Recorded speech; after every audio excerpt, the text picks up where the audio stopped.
All right, I believe we have begun to record. Okay, I have no way of knowing how it shows up on the recording, but yeah, so. Okay, so I guess we can get started, so thank you all for coming out. And today, as you know, we're going to be covering some topics in advanced Python. So let me put this in presentation mode. If you haven't met me already, my name is Joanne. I'm a third-year computer science major, also a senior, so I'm leaving after this semester. Very sad. I'm primarily a machine learning and VR researcher, so if you guys have questions about software engineering in particular, definitely direct them to our other club members who are very much more experienced, maybe like Jeff, who led the technical interview workshop the other week. And yeah, Python is my language of choice. I use it quite frequently, and in preparation of this workshop, I definitely learned a lot more about this language, and I realized I could have used this in my projects a long time ago and saved myself a lot of pain. So hopefully I can save you guys some pain today by presenting on these topics. And so what the layout is going to be like today, I'm going to be describing and explaining some concepts via slides, and then I'm going to go through a live coding example. Some of the code will be pre-typed just because they're long, and I really don't want to be typing them live. But if you want to follow along on your own computers, copy-paste the code, you can scan this QR code and get access there. So I'm going to give you just 5 more seconds. Okay, so today we will be covering a lot of ground, and that's going to include the following topics, including data structures, collections, comprehensions, lambda functions, map, filter, and sort, zip. We're going to dabble a little bit in object-oriented programming. If you haven't taken that course yet, no worries. We actually have an upcoming workshop that's going to describe that in much more detail. I highly recommend you attend. And then we're going to cover some dunders, which are also known as magic methods, iterators and generators, enum, and finally decorators. So let's jump right in and do data structures. So there are many types of data structures. If you guys have taken CS1, that class is all about data structures. But today I'm just going to focus on sets and heaps. The other ones like lists, dictionaries, linked lists, they're definitely very important to know, but I feel like they're kind of so standard that they're pretty easy to pick up on your own, so we're just going to cover the top 2 first. So before I move on to the next slide, as an incentive, we have candy in the front. If someone would like to try answering my question and gets correct, you can get a lollipop. And so, can someone tell me what a set is and what makes it unique and special? Why would you use a set instead of a list?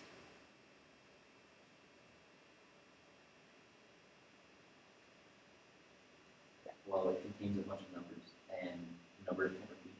Yes. You make a great point, so you can get one of these if you want. A very unique feature of sets is that they do not contain duplicates. So if you're doing a coding interview question and they're asking, oh, remove all the duplicates or grab only the unique elements, a set is what you want to use. So this covers that in a little bit more detail.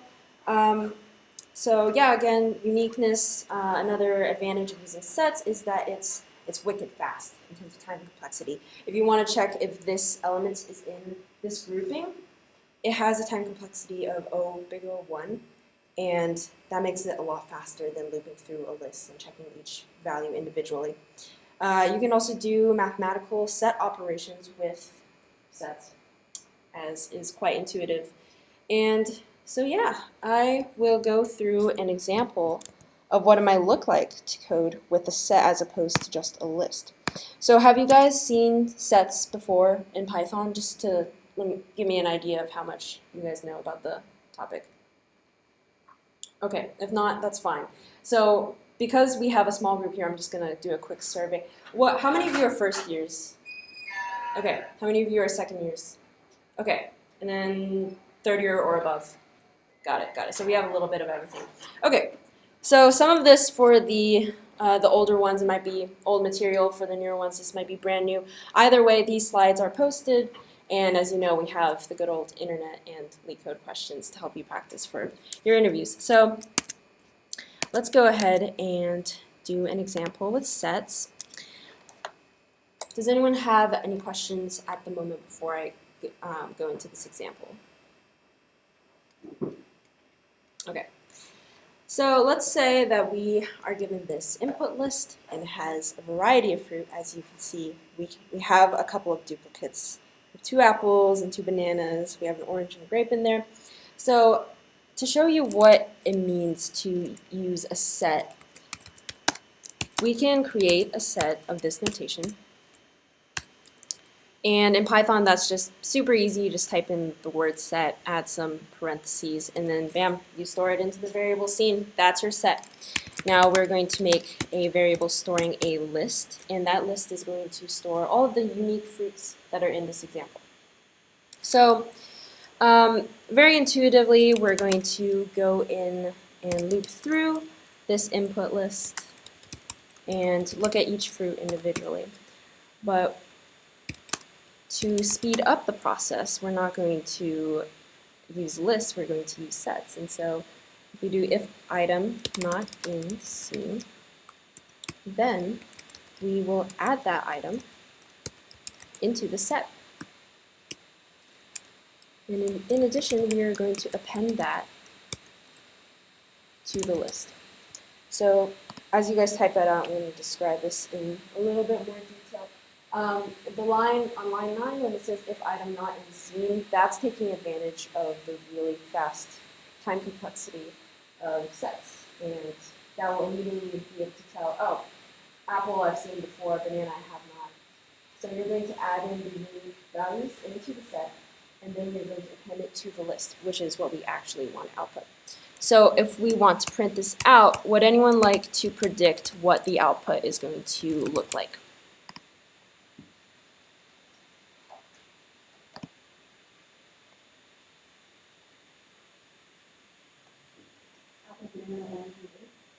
Yeah, let's check that out.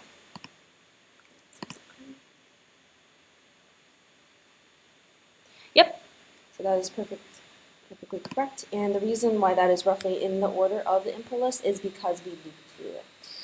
If we just treated that list as a set directly, for example, if I wanted to print out just the set of the input list, it might not follow the same order, because another characteristic of sets that makes it different is that there are no orders in sets. It's just one giant clustering grouping. There's no specified, this came in first, this came in second, and that's why you see the order here is different for the sets and list. Yes?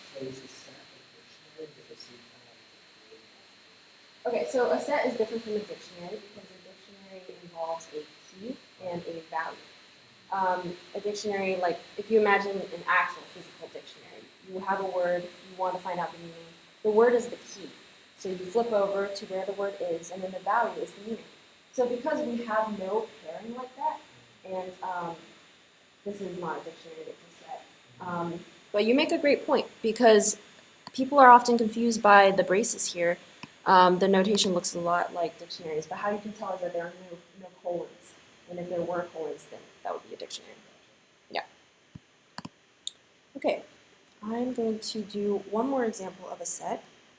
And then here I'm going to demonstrate the way to use it as in more mathematical concepts. So have any of you guys taken Intro to Discrete? Yes. Okay. So can someone tell me what the difference is between a union and an intersection, or even what they are? Union is the addition of both, and I think, and an intersection is shared values. I also think that is correct. I'm taking discrete too, so we actually just relearned this the other day. So let me program that up, and then we can look at the output, because with sets you can do exactly what you described in discrete, except convert it into a more programmatic way. So let me do that. So let's define a function that is called intersection, and this takes one list and a second list. Okay, and then what we're going to do is we're going to return the set of the first list intersected with the set of the second list.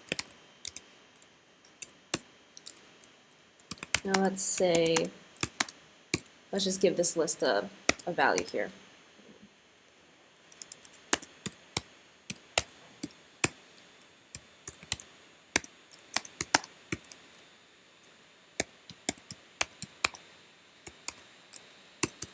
Okay, so if I were to print out the intersection of these two lists, what do you think the output is going to be?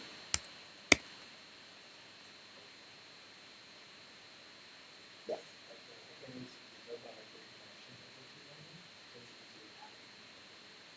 So, okay, I can read out loud the numbers because I think that might make it more clear. I can make this bigger actually. There. Yeah.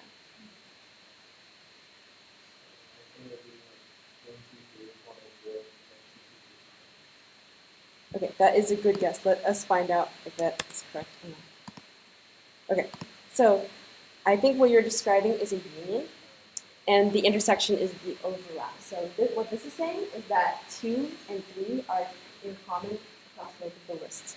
So if we wanted to do a union, though, based on what you described, we could make that really quick.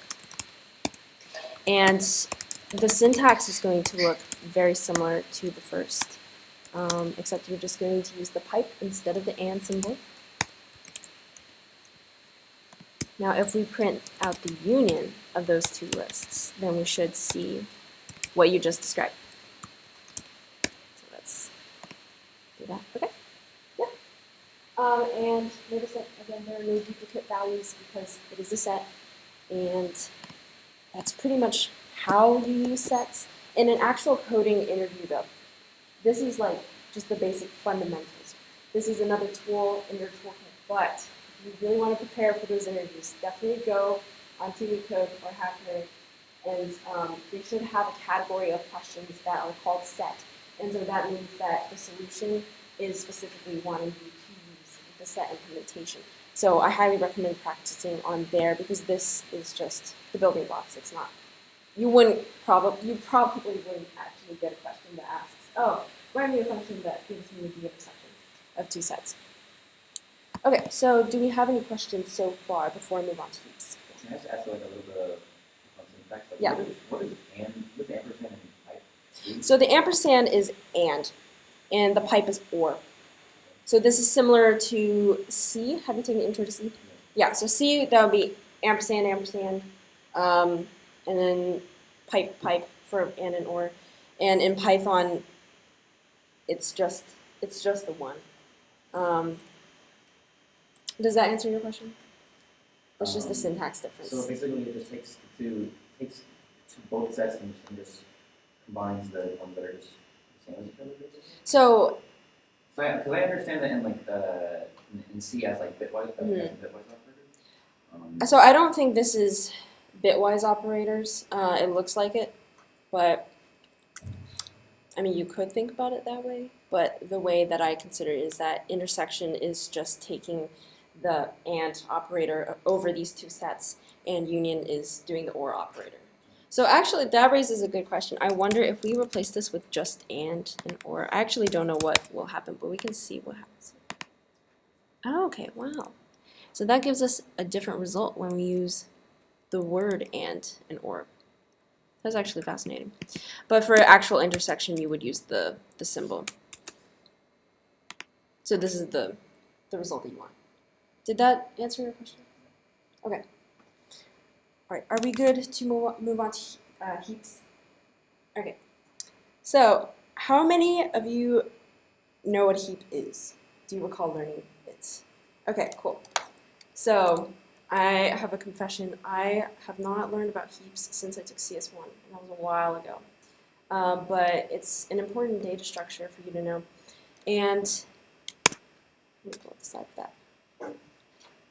So what's special about a heap is that it's essentially a binary tree that is sorted such that the root node is either smaller, so each node is either smaller than each of its children, or it is larger than each of its children. And based on the property, it's called either a min heap or a max heap. And so Python comes equipped with this really cool thing called the heap queue module. And all that means is that the heap is built in. You don't have to manually create this data structure. It saves you a ton of work. So when you have an interview question that wants you to use like a priority queue, the heap queue could be really essential to getting an implementation down fast and efficiently. So I think the best way to illustrate this is with an example, because the best way to learn is by doing. So let me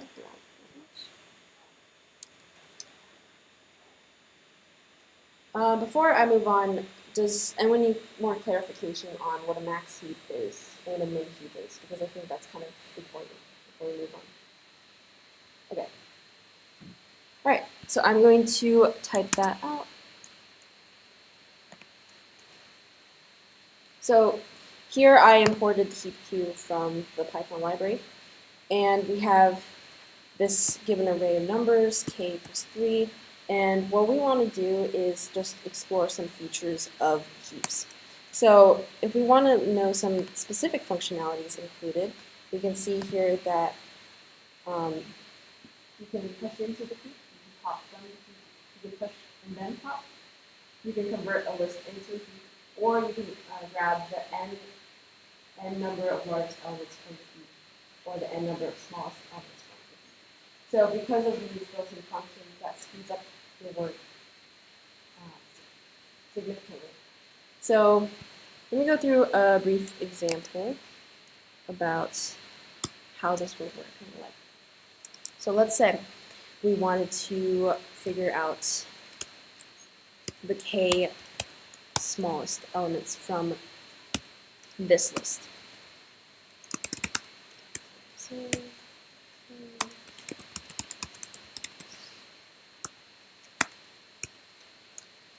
here I'm going to use the built-in function heapq.n_smallest, and then pass in the parameters k, which is 3, meaning I want the 3 smallest elements from this, and then numbers, which actually stores the numbers that we are exploring. So if I run this, what is the output that we would want to get?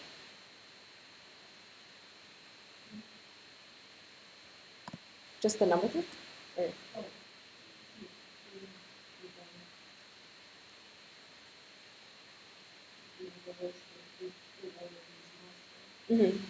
Yeah, and because we want only the 3 smallest elements, so we should end up with 3, 4, and 7. So let's test that out. Okay, yeah, so we get the, these 3 are the smallest elements from that list, and notice that they're sorted. I believe this is a property of heaps, is that they sort it for you, so you don't have to worry about the ordering. Otherwise, you might get like 7, 4, 3, because that's the order that they show up in numbers. So if we wanted to do the opposite, which is the largest, the 3 largest elements, then all you would have to do is slightly change the syntax. And then, okay, any guesses for what this one should output? 15, 20, let's find out. Yep, so this is 20, 15, 10. I guess it doesn't sort. I have to look into the specific sorting properties of heaps. That could be. It's just because the first smallest are in increasing order, and then the largest are in decreasing order. If you added a 12, maybe it would. Where do you want me to add the 12? At the end? Let's see what happens. Make k equals 4. Okay, equals 4. Okay. Do you want me to remove the 12? No, it's good. Yeah. So it seems like when you're grabbing the smallest elements, it sorts in increasing order. And then for the largest elements, it goes in decreasing order. And I believe that's just a property of heaps. So if we were to convert nums into a heap, because all this is doing is grabbing the k smallest elements, which, as you can imagine, could be very useful in an interview setting. But if we actually wanted to create a min heap, then what we would do is the following. So I'm going to define a function called convert to heap.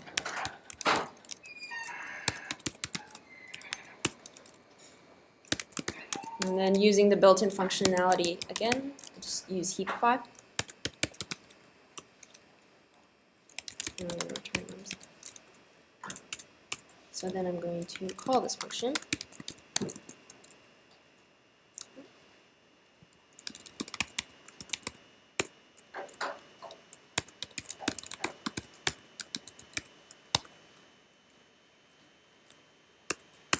Okay, so something I should mention is that when you're using the heapify function, it doesn't actually, let's see, I'm trying to remember. It either changes nums in and of itself, because there are functions that will make a change and then return a copy of it, like a completely separate list, and then there are others that change it in place.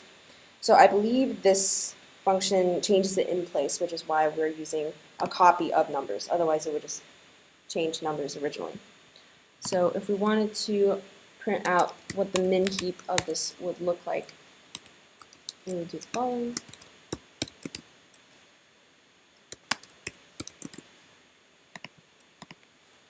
Okay, do we have any guesses for what the output will look like here?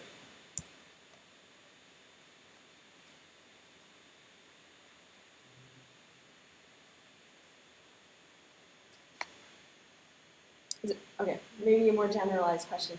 Does anyone remember how in array format, how heaps are presented, like the ordering based on the nodes? So if I had, let's say the root was 20, and then the left child was 15, the right child is 18, how would that show up? In what order would that show up in an array? 15, 15. Yes, that would be, yeah. But when it becomes more complicated with more children, do you know like the general rule for determining the order? I think the left child is 2i, and the other one is 2i plus 1. Exactly, yes. So that is the general principle. So based on this, do we have any brave souls who want to guess what the min heap would look like after we print it out? Jeff?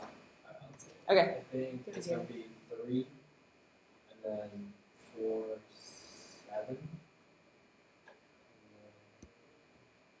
I think it's going to be 10, 12, and then 15, 20. So you think it's just increasing order? I think it's going to be increasing. Okay, let's see. Let's see what happens.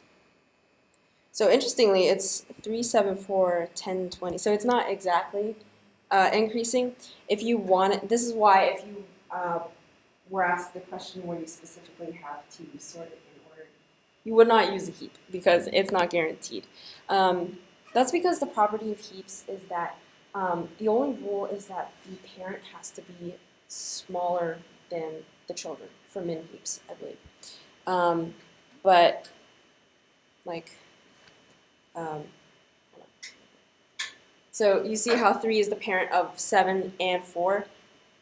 That could also be written as 4 being, hold on, I'm trying to think how to verbalize this. I guess the reason is because there is no sorting algorithm for this heap. That's why it's not directly in increasing order. And then lastly, for heaps, I'm going to demonstrate that you can push and pop from them.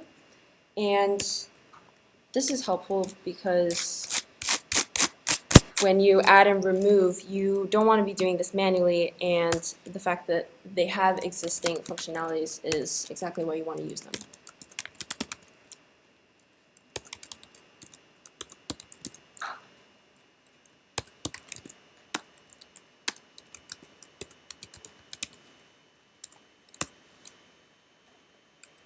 So first, I'm going to push the new element. Here we're going to use the function heap push and put it in the heap.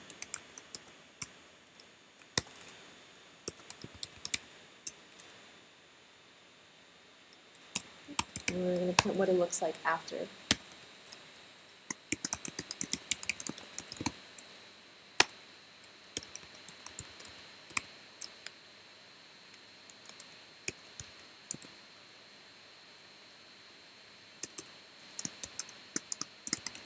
Then you can see what happens when we pop off the smallest element.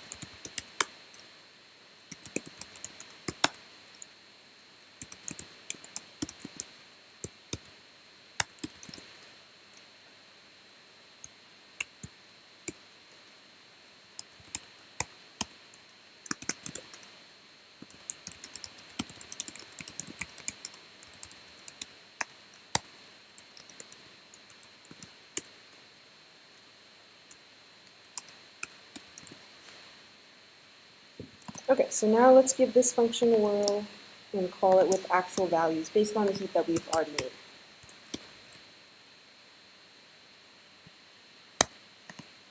Alright, so let's go ahead and print and see what happens. So again, this is the heap that we've started out with. And then when we add 1, then you see that 1 becomes the new root because 1 is the smallest element of this min heap. And then when we pop off the smallest value, you get 1 again, and then you're left with the heap that you started from before. Again, this is, the functions are inserting them based on the properties of heaps and ordering them, so you don't have to insert it manually. Okay, I think that's essentially heaps. And do we have any questions?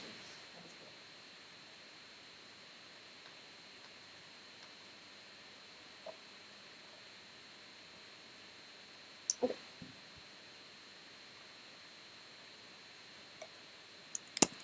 So those are the data structures that we're covering today.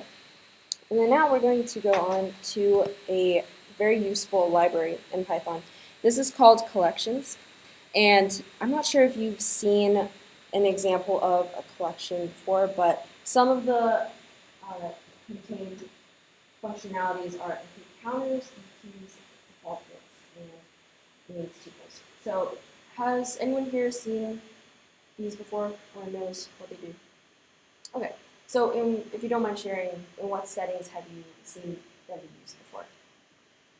I use defaultdict admin code, one of the problems. Okay. And so what kind of defaultdict did you use? Was it like integer? Was it I think this? it was an Integer? Okay. And then once we get there, anyone who hasn't heard of default dictionaries before can probably make a very educated guess about what they are. So let's go into what a counter is. So can someone come up with an example of why you might want to use a counter, especially in the context of like an interview question? Like what kind of question would want you to use this?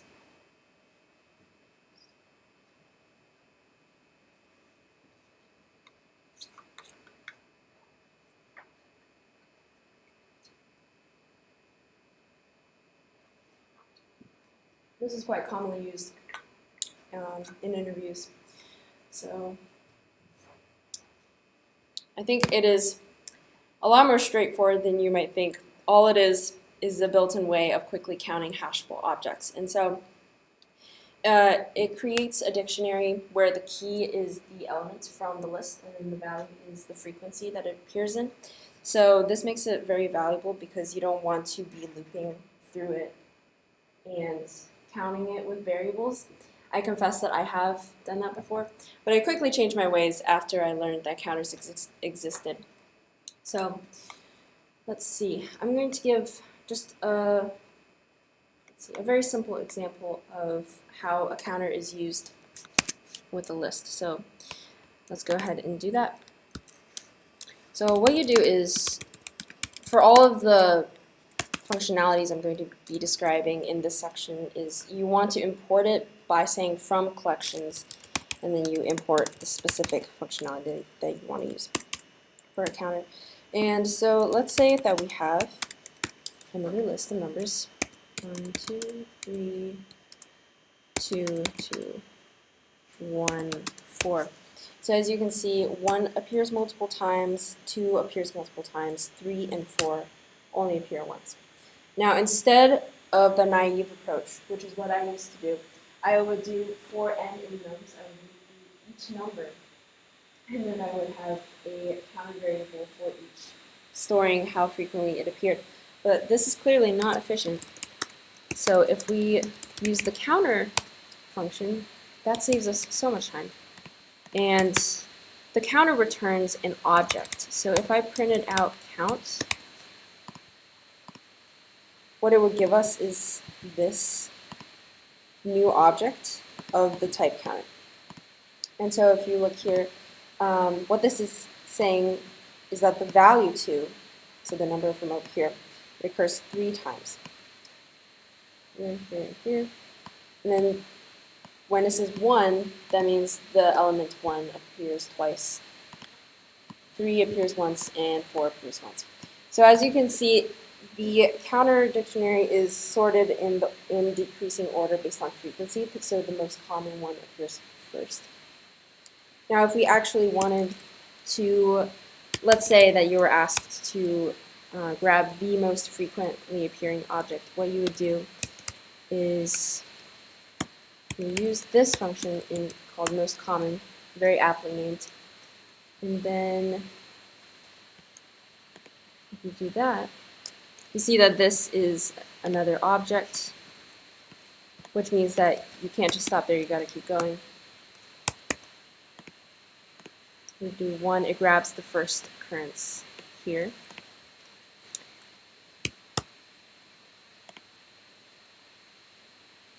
And then when you use index of 0, then it just grabs the tuple, and then you have to get index of 0 again. And that finally gets you the element that appears most frequently. So this syntax, it looks a little bit clunky, but this is what you would do if you wanted to grab the most commonly appearing object. And I think the key here is just remembering how many times that you need to do this sort of indexing procedure, because it's really nested into the actual counter object. So yeah, that is a super easy example. Do we have questions at this point about this? Yeah, so let me separate these, and I think it'll be a little bit more clear.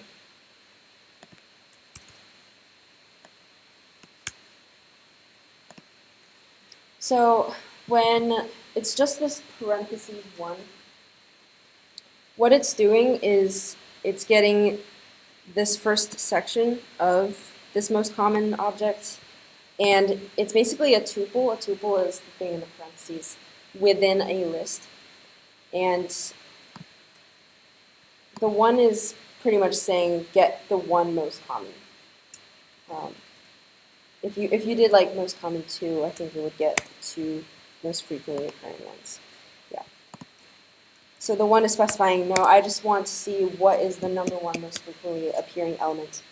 And when you use index 0, you're going in and getting just the tuple, and then you have to use this again to get the first element in the tuple. So does that make sense? Yeah, because of how they structured it, it's like a box within a box within a box. You have to keep unpacking it until you finally get to the element what you want. Yeah. Okay. And now here, I have this pre-typed. Pretty much another feature of counters is that you can quickly add and subtract counters. So based purely on intuition, what do you think might happen if I were to run this code that says print equal after adding these counters and subtract? I would do C1 and D4. Okay, that's good. And then do you have guesses for subtraction? Subtraction might be a little bit more tricky because it's not as intuitive as you might think.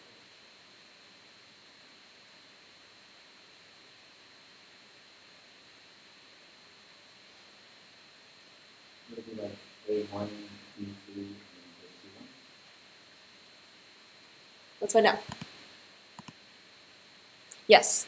So I think the place that a lot of people trip up is they see the D in counter 2, and then they think, oh, do I need to do 0 minus 4 and then negative 4? No, you don't, because you're subtracting from counter 1, so you're only looking at elements that are present in that counter. So that is something to look out for. So let's brainstorm for a second. In what situation or what question might someone ask you to add or subtract from counters? Let me just create an example. If you were an interviewer, what would you quiz other people with this topic? I know this is very similar to set subtraction, because it doesn't get rid of all of the elements. It's like, I guess if you just wanted to get rid of the elements, like they have like list A and list B, and you just want to get rid of the elements that are in common with those two, then you could use kind of a good division. That's definitely a good point. And I like how you tied in what we talked about with sets previously into that. So that is definitely an example of where you might find using counter useful. But, I would say as someone who actively uses counters, especially in my research, it is so easy and so fast and so much better than counting it manually. That is definitely one of the advantages of using this functionality. One thing you might want to know is that counting it, it's still linear time, it's still the row then. However, you don't have to manually print it out, but it's not necessarily that much faster.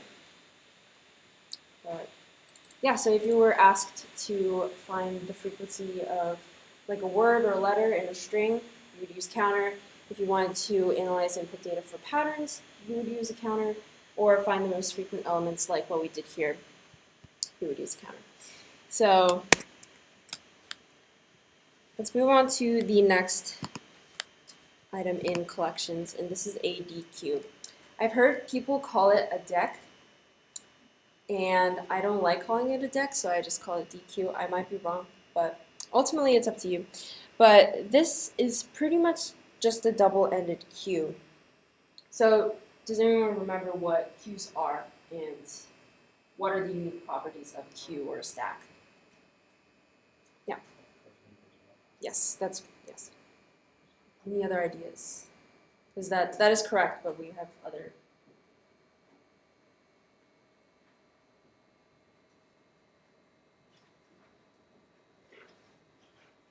Like what other kind of properties? Yeah,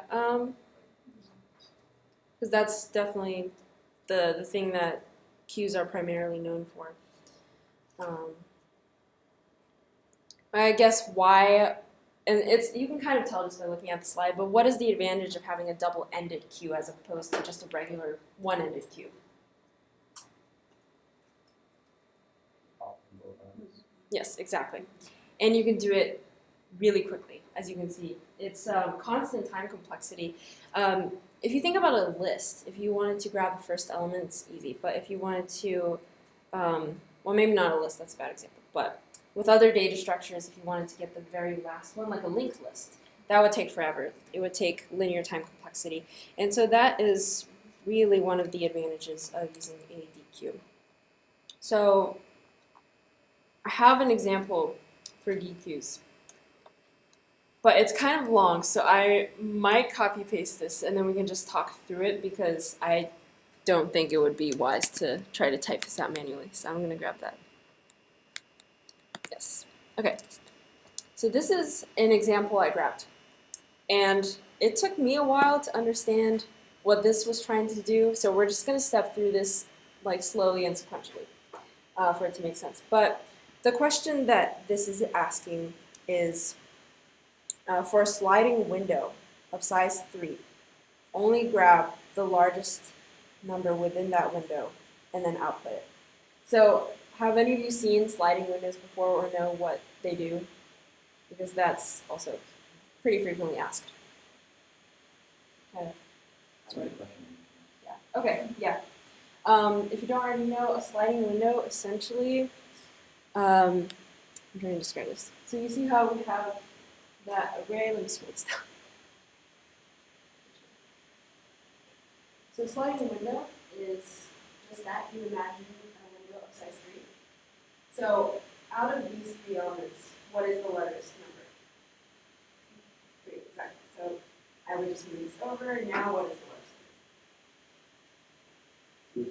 2. Keep going.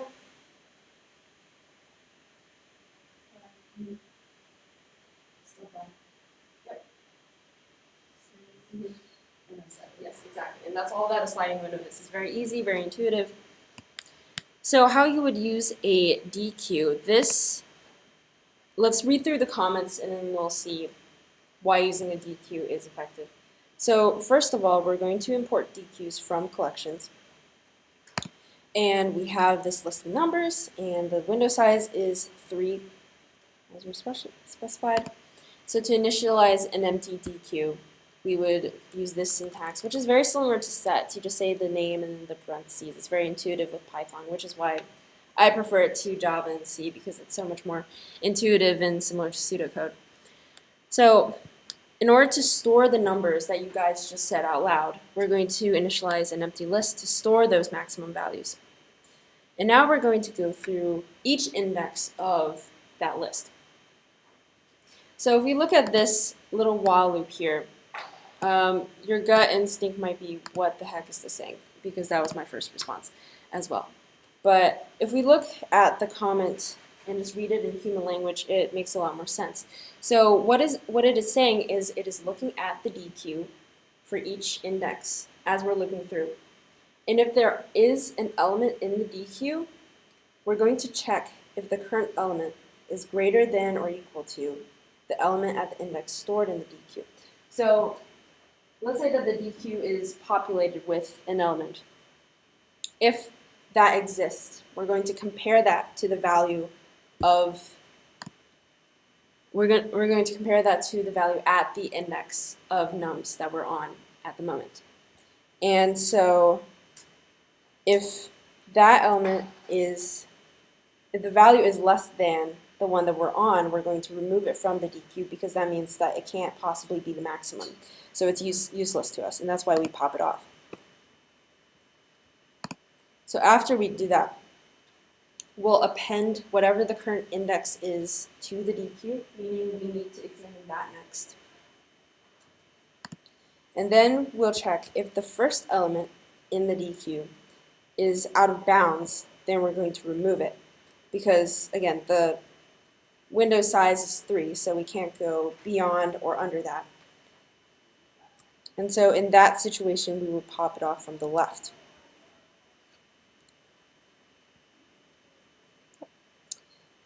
And then we keep going. If the index I has reached the point where the first full window is formed, then you append the element at the front of the deque, which is the maximum element in the current window. So when this condition is satisfied, that means that we've successfully found the maximum value from within that sliding window, and we're going to append that to the list storing the result. And so that is kind of confusing because there's a lot of steps involved, and I think that the best way to understand this question, just because this question is probably the most difficult one that I have prepared, so the other ones don't get worse, they get better. My recommendation is that to truly understand it, I think you would need to use a lot of print statements and then just step through it one by one. And I started that process as I was preparing, and it definitely made more sense, but this is the kind of thing that you wouldn't get immediately unless you have to really interact with it yourself to get it. But once you run this, then you end up with exactly what we talked about, just going through it manually.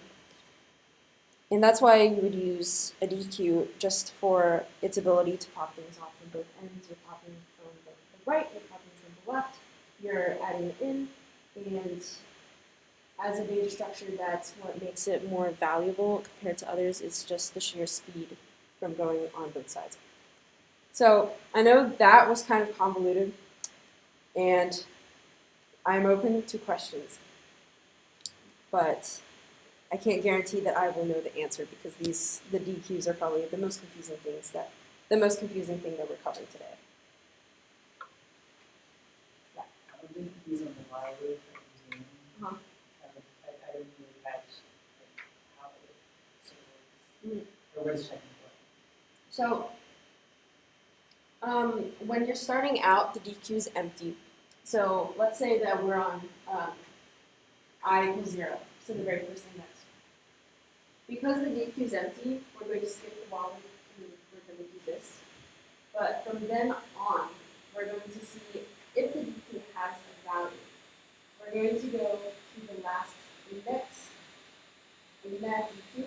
So all this is the index that you want to look at for most. And then this represents the actual value that you're comparing to the current value. And all that is doing is checking if within the sliding window of size 3, is this the maximum? Or is this bigger than what I've seen so far? Does that answer your question? Yeah, I understand. Okay. Do you have any other questions before I move on from this confusing example?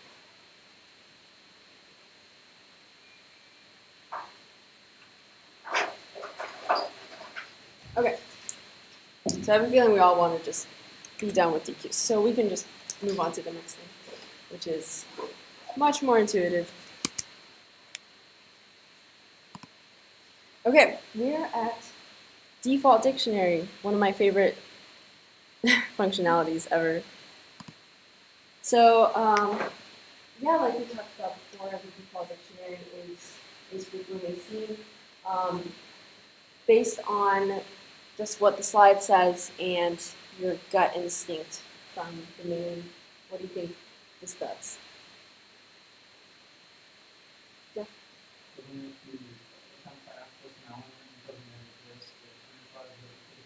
Yes, exactly. And that's honestly why the default dictionary is so valuable. I don't know if you've been in a situation before where you're trying to access an element via a key that has not actually been inserted into the dictionary yet, and it raises a key error. It's the worst feeling in the world. So using a default dictionary, you don't have to check for that scenario. You don't have to say, oh, if this raises a key error, then do this, because that's never going to happen. So for default dictionaries, you can specify a couple of different types. You mentioned you use integers, right? So what is the default value for a default dict of type integer? You know? 0. Yes, it is 0. For lists, it's an empty list. And for strings, it's an empty string. So very intuitive.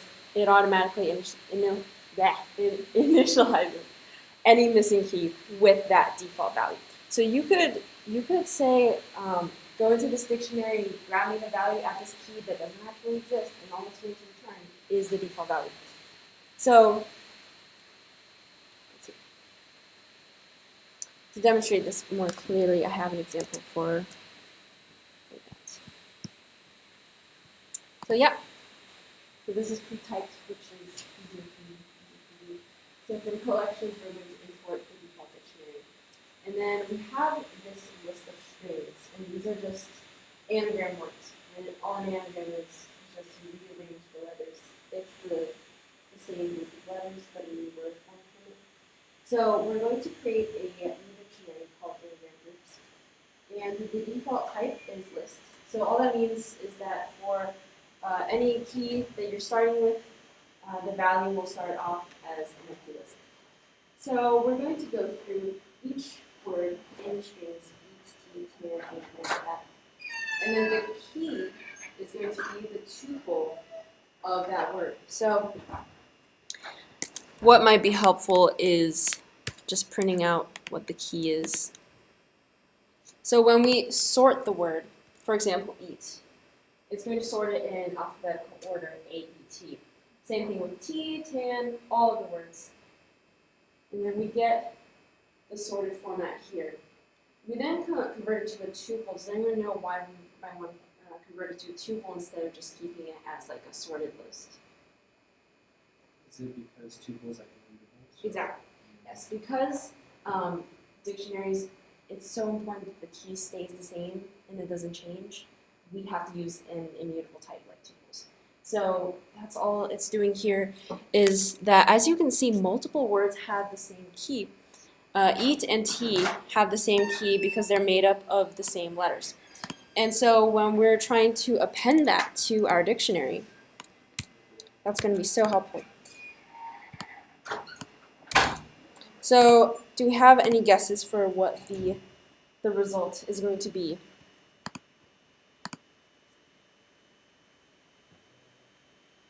So let's say the key is this. What are the values that are going to correspond with the key of AET?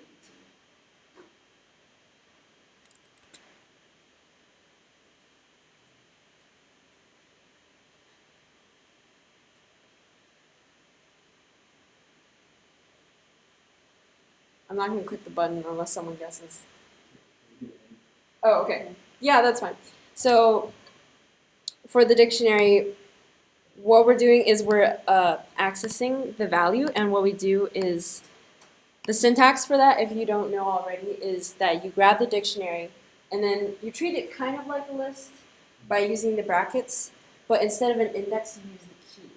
So once, just like how for a list, you grab the element at that position by specifying the index, for a dictionary, you grab the value by specifying the key. So, like if this were a real life dictionary, let's say the key was like apple, and then by doing dictionary bracket apple, I would be getting the value, which is the definition of an apple, which is like a red fruit that grows on trees. So let's say if the key is 82, right? Mm-hmm. Then would the list just be like E, T, 8, and That's exactly what I wanted to hear. So good job. So let's run this and then we'll see what the output is. So you can see here that this is a default dictionary class object, and like you described, for the key AET, we have this list of all the words that are the anagrams using those letters. And the reason why this implementation is so special is that if you look carefully, it just says .append word. You could not do that unless you were using a default dictionary, because if you tried to access a key that was not there, so that did not have a value yet, and then you tried to do append, you would get an error because you're trying to append something to nothing. It's not even an empty list. But because we specify, hey, this dictionary by default, we want it to be an empty list, you can append it directly. You don't need any if statements or any exception or error tracking. You can just directly do it, and that is what makes default dictionaries so special. So you see the output here is that for those different tuples, you get these three, and then ANT, ANT, the last one. So does that make sense? I think this is like fairly intuitive. It's not too difficult. But any questions?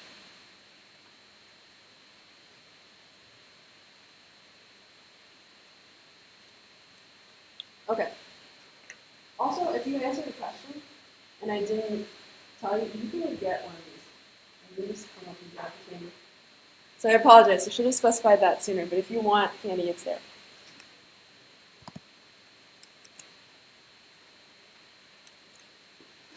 Okay, I think we are ready to move on to the next collection item.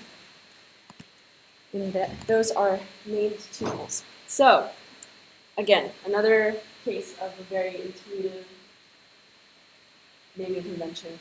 All a named tuple is a tuple that is named. And can anyone think of like a case where it might be useful to have a named tuple? Why wouldn't you just like use a standard tuple?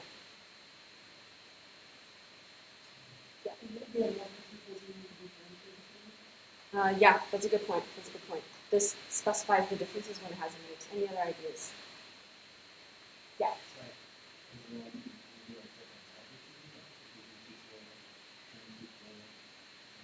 That is, I actually don't know, but probably. Let's see. So some ways that the name tuple can be useful, as specified here in the slide, is it's essentially an object. So I'm not sure how many of you have taken object-oriented programming before. Have you taken that? Okay, so we have a couple of you. Pretty much what an object is um, kind of just is what it sounds like. It's a class. It's an instance of a class and has different attributes, like different variables associated with it, different methods associated with it. And by using a named tuple, you're essentially making a very small object with a couple of functionalities. So, some cases where you might want to use a named tuple is when you want that immutability we mentioned before that makes tuples so valuable, and when you want to use fields for increased immutability. Because if you just had a pure tuple, someone might look at that and be confused, like, what is that? Once you see it illustrated, it'll be more clear what the syntax is. But, okay. So let's go ahead and look at an example of what named tuple would look like.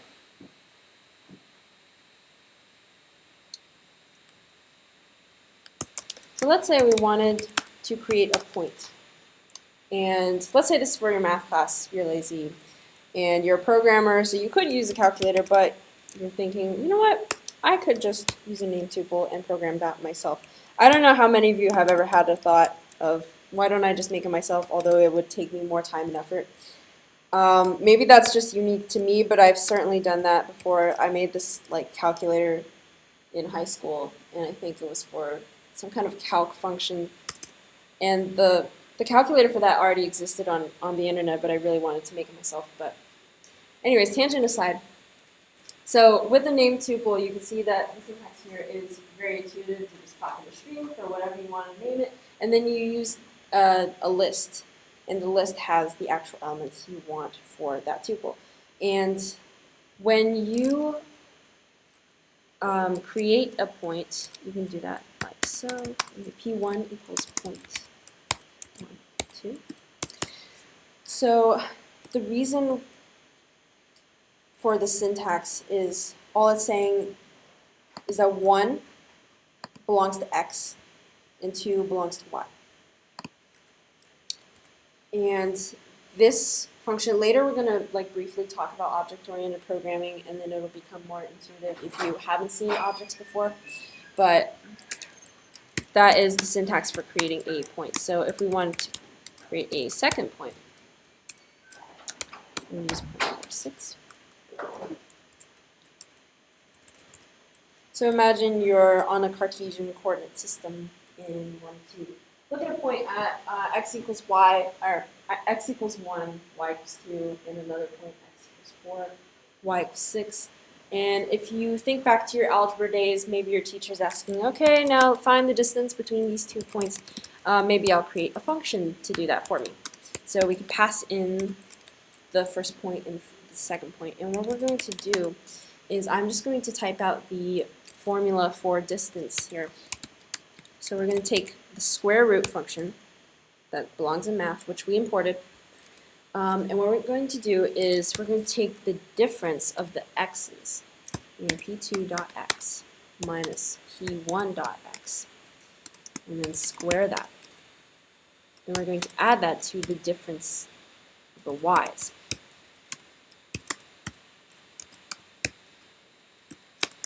And then we square that.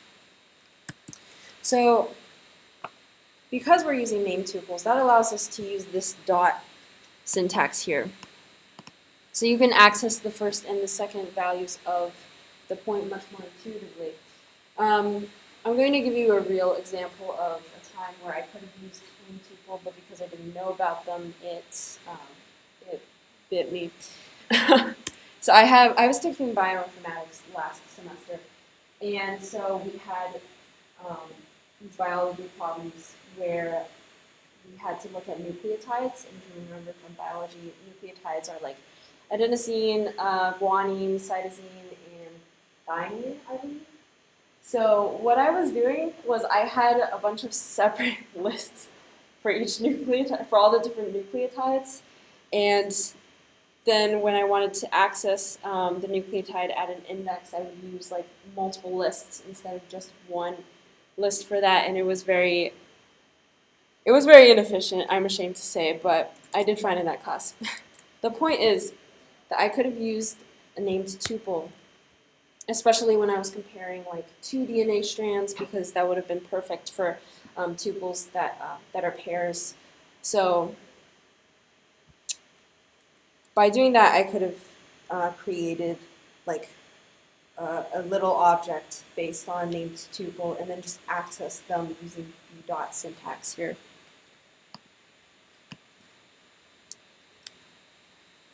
So now if we wanted to demonstrate the functionality of distance, we can write a print statement and then see what this function does.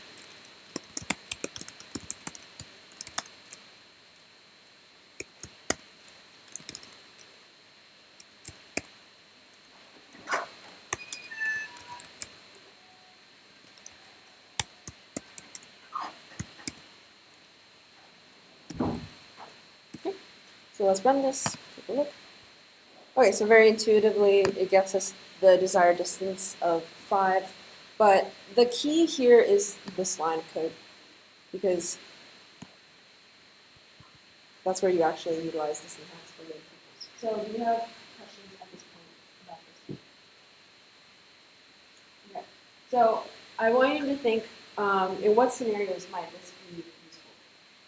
Like why? I can give you an example from my own life, but I'm kind of curious to hear where you think you might be able to use this in your classes or in your interviews.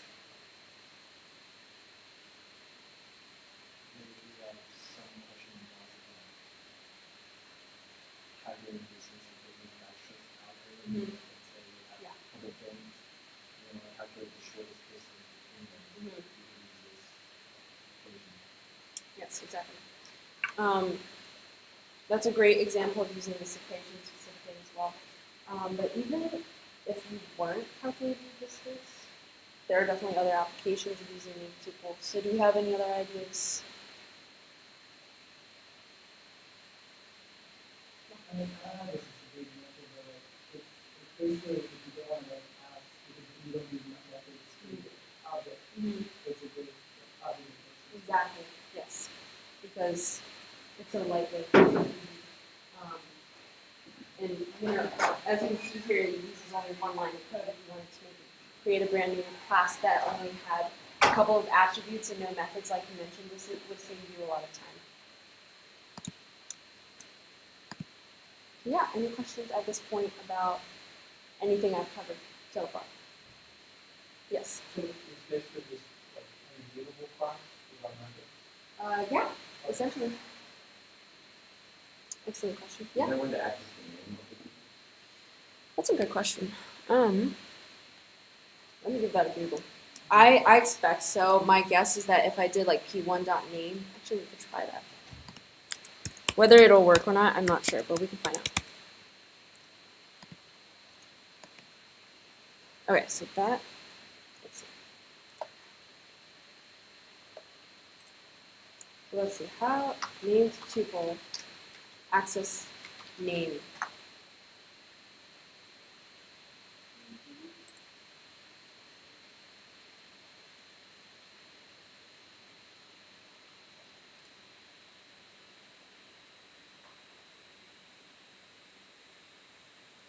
Let me see.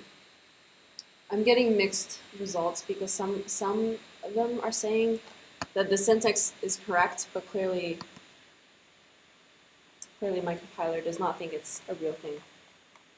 So I think, for the sake of time, probably look into it, and then you can tell us, because I'm not getting a clear answer. Oh, underscore field? Yeah, let's give that a whirl. All right. So a single underscore? Yeah. Is fields plural? Yeah, fields for Okay. Okay, so it seems to just have X and Y. yeah, absolutely. I found here if you do the type of, you do like the type function of p1, and then dot underscore, 2 underscores name, and So is it like type and then yeah, type of P1. the object. Like that? Yeah. And then dot 2 underscores, or no, yeah, outside of the type. Yeah, dot to underscore is name. I think that should be- There you go. All right, mystery solved. So that is how you would print out the actual name. So would this be a way to like make like a immutable dictionary or whatever you want to do? Can you clarify and like explain like how this would be like a dictionary in your mind? Well, you can have like a list of name tuples, right? And Right. then you want to check through that list. Okay, which of these tuples has this key? And let's say the name of the tuple is the key, right? Yeah. So then it'd be like, I don't know, if you have like point, you have like point, vector, plane, 3D object, whatever, as your name tuples. Then they store whatever values. And you want to see, okay, which of these is the point, or find the point and give me all of its values, find the plane, give me all of the values, and so on and so on. So what would you store that in? Would you store that in the dictionary, or would you just treat it as a dictionary? You would treat it as a dictionary. I mean, nothing comes to mind that says you couldn't do that. So you could try that. They might give you points for being creative, honestly, because that is a good idea. But I recommend you play around with that idea and see where it goes, and then push it to its limitations. Just try all of the cases, like, can I really treat this name as a key for this quote-unquote dictionary or not? And can I access all of the fields by doing that? What happens if like the number of fields are different? So ask yourselves those questions, and that's a good line of thinking. But you're gonna have to like pursue that in more depth before we can say absolutely whether that would work or not. But I like the idea though. Okay, are we good to move on to comprehensions? Because I think this is going to give your brain like a break because comprehensions are super easy. So let's talk about comprehensions. Is anyone taking programming languages by any chance? The class? Jeff, are you taking programming languages? Are you taking the class programming languages? I might next semester. Okay. So the reason why I ask is that in this class, it is an elective that I'm currently taking. The first language you're going to learn, especially if you're taking it with Dr. Lineker, is a little language called Haskell. I have very strong feelings about Haskell, and they're not positive. But the point is that Haskell relies on list comprehensions a lot, and it also uses recursion. But as I was preparing for this workshop, I realized that Haskell is not entirely useless because there is a lot of overlap in this area of Python with functional programming, which is really the only reason why Haskell is useful is that because it is a functional programming language, whereas all the other languages are imperative. But yeah, if you end up taking that elective, best of luck to you. I hope you enjoy it more than I did, but I'm giving it too much negative reviews. So basically what a comprehension is that it's a super succinct way of making a list, a set, or a dictionary. So if I wanted to create a list, let me show you just the standard, like the old way I would do it. So this is like, let's say I'm in high school and I'm brand new to coding and I'm really excited. I want to make a list of the squares of the even numbers. So let's say that we have a list named numbers and we just have 1, 2, 3, 4, 5. Okay, and then now I am going to create a blank list to store the squares of evens. So that's just an empty list. So what I might do, because I don't know any better, I'm in high school, right? So we do for num in numbers. Maybe middle school, there are a lot of smart high schoolers out there. But so I might iterate through every single number in that list. And then I'm going to check if num mod 2 is equal to 0, and this just checks if it's even. Then I'm going to append the square of that number to my empty array. And then I would just print squares of evens. So this should be nothing new to you. This is just like standard programming. And then, yeah, so I would get 4 and 16 because the only even numbers in here are 2 and 4. 2 squared is 4, 4 squared is 16. Simple enough, this is the typical approach. However, with list comprehensions, this is where it becomes really powerful, and you can impress your interviewer.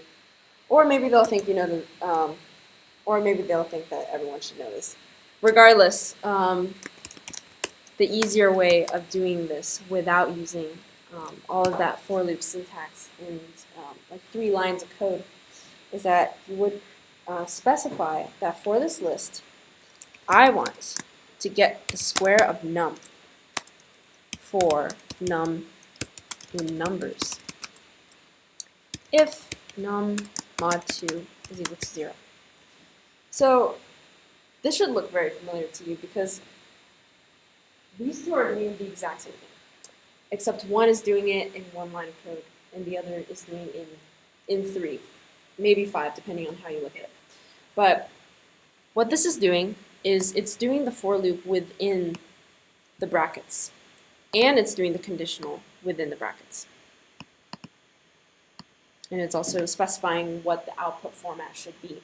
So we have every component of that 3-line piece of code in 1 line over here. And if we wanted to print that, we should get the exact same thing. So yep, we get the same exact result. This is just a little neat thing for you to know because it's going to speed up your coding. And I did an analysis on this just syntactically. If we looked at the 3 lines here, let's call the for loop A, and let's call the conditional B. And then we'll do the actual appending of the value as C. So the typical approach would be you A, the for loop, B, the conditional, C, you append it to the list. In list comprehension, the order is C, A, B. So this is the output that you want, C, the for loop, A, and then conditional, B. So let's say you really wanted to use list comprehensions, but you forget syntax because maybe you didn't practice it enough. This little, what's it called? Anagram? No, not anagram. There's a word for it. Mnemonic. Yeah, mnemonic. CAB can be helpful for you to remember the order that you need to write it in. Because if it were me and I was not familiar with it, I might be tempted to say for num in numbers if num mod 2 equals 0 and then do num squared, but that would not get you the result that you would actually want. So that's how you would do list comprehensions. And if you wanted to do that for a set, you're in luck because the syntax for that is exactly the same. The only difference is that you use this brace.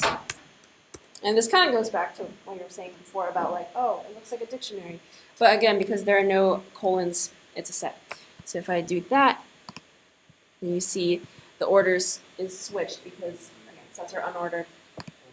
And if you wanted to actually make a dictionary, the syntax is very easy. You insert a colon here.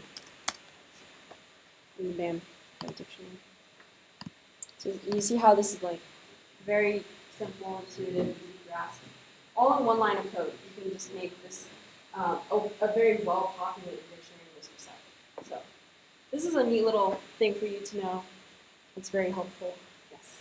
So for runtime speaking, you were mentioning where the traditional way of writing ABC, or the list comprehension CAB, is the CAB way faster than ABC, like just in terms of It's not faster at all. It is, in terms of runtime, it is exactly the same. All this is doing is giving you less work, less code to write, and making you look more advanced. And in an interview, appearances are everything.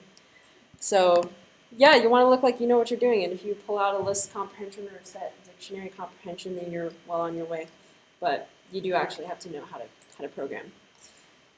Okay, so do we have any questions about that? It's a pretty straightforward concept. Yes. Are there more things you can use with list comprehension? That's a good question. I think list sets and dictionaries are the primary ones. Let me think about that. So what would you Like, want? I don't know, maybe you have your own custom class and then you instantiate it by having a list comprehension or something. That's a good question. How do you think you would do that? Because the if you're specifying a unique class, then it wouldn't be like the bracket or the brace, right? It would be maybe the class in the parentheses. The list comprehension syntax. Is that what you're thinking? That could be. That again, I can't speak to that immediately because I don't know the final answer, but I would expect that it acts pretty similarly to, because the syntax is all the same. It's just what you put on the outside that changes for comprehensions. Do you have any other questions? Okay. So the next thing we're going to talk about is lambda. This is when Dylan was asking me to prepare this workshop, he specifically said, make sure you cover lambdas. These are very important. So a lambda is a short anonymous function with the syntax lambda, arguments, colon, expression.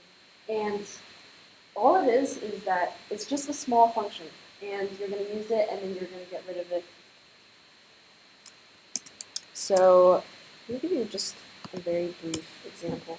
This might be, I'm not sure how good this example is, because you can just add, I'm sure there are functions that already exist for adding.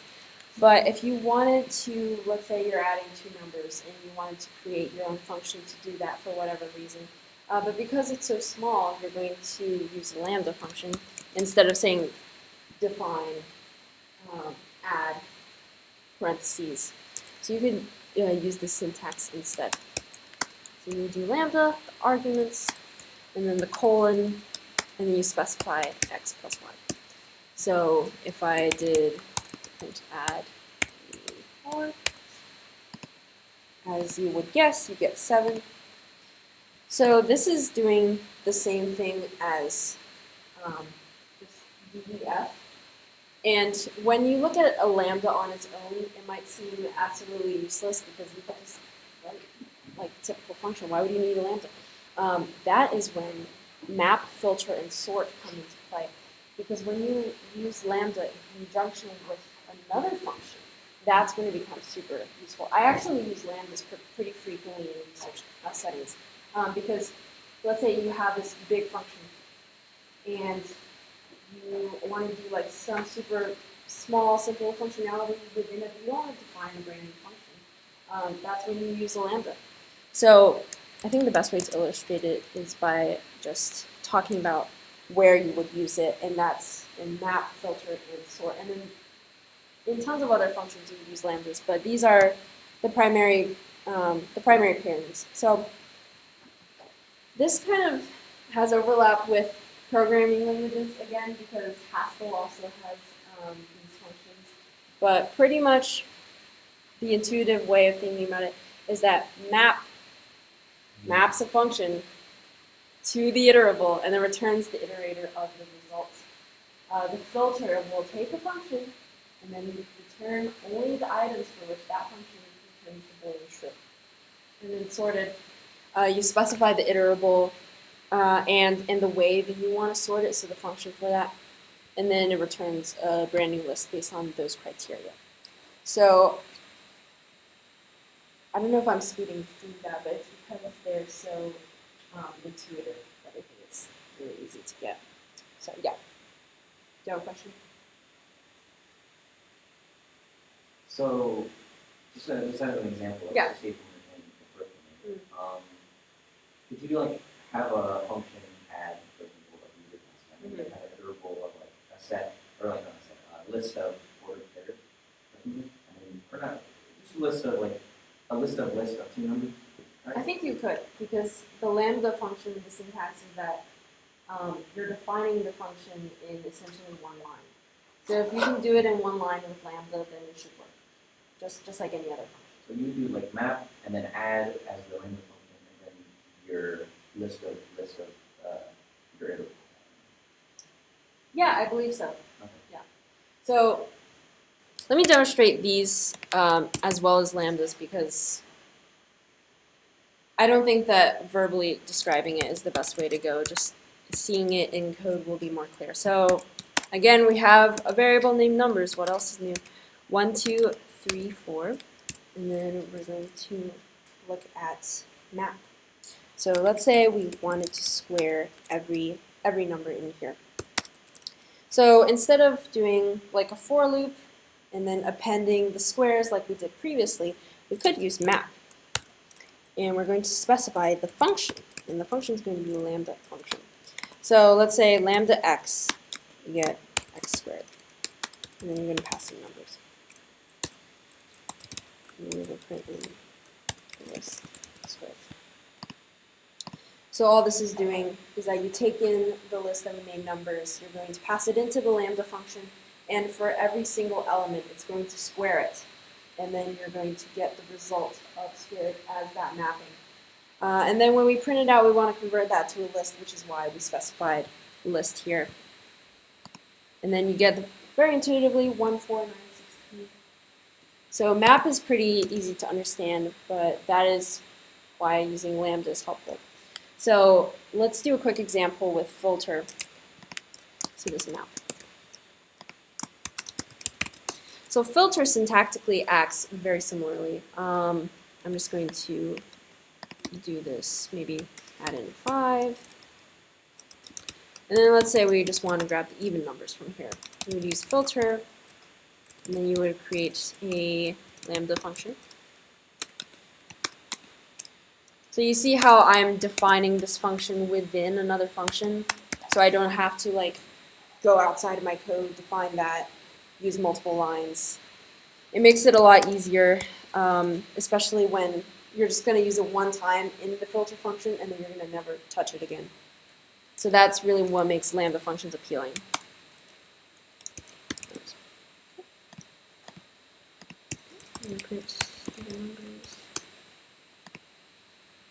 Yep. Oh yeah, so you see that this is a filter object. So to print it out properly, I have to convert it to a list. So this is an example of a little pitfall to avoid. Okay, and you get to 4. And then we can cover sorting. Sorting also frequently uses lambdas.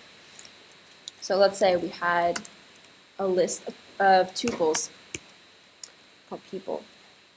And so let's say we had Alice 5, and we're using tuples for immutability. So Bob, age 30. Yeah, the numbers represent their ages.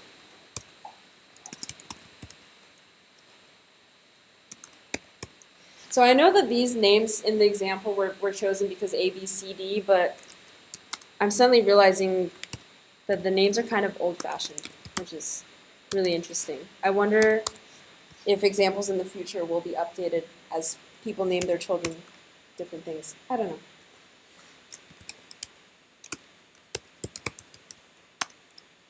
Okay, so for sorted, the syntax is you're going to pass in whatever it is that you're trying to sort. And then the key is how you specify how am I actually going to sort it. So this is where we use that lambda function again. So we're going to say lambda x, x is the parameter. We're going to do the second element of x, which we access with the first index. So do you have any guesses on what the output's going to look like when I run this code?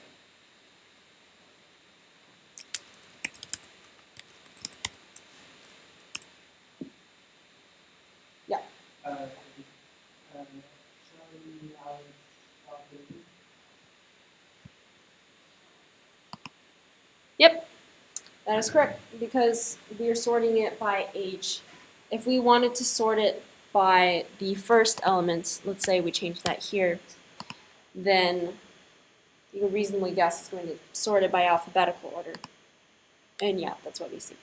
So the lambda function gives you that advantage of being able to specify it easily in one place with very short syntax. So that's another tool for your toolkit. It's lambda functions.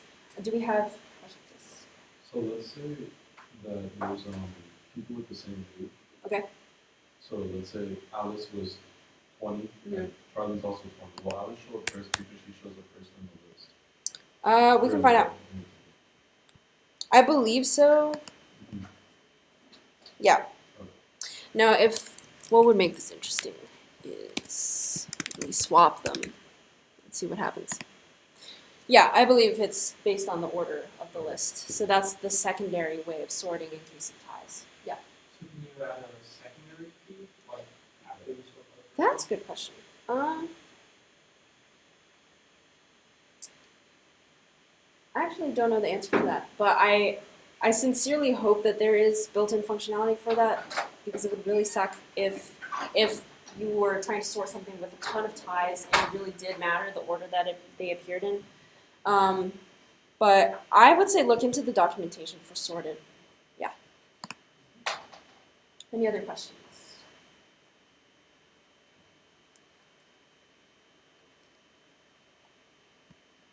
Okay. So that's lambda. And then we'll talk about zip.